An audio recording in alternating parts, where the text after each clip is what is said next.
Well, guys, here she goes, running like a champ.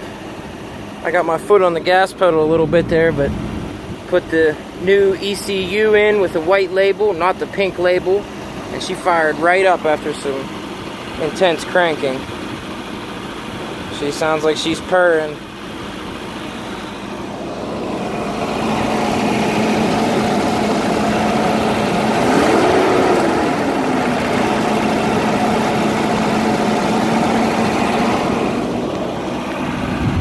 Alright, keep in touch here.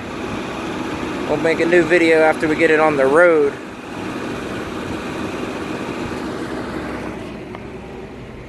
Got the white label ECU in there.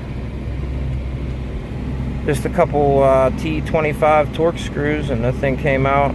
I switched it out for one I got on eBay. The pink label is bad, the white label is good. The cobwebs hanging all over it. Stay tuned, guys. Get this thing on the road.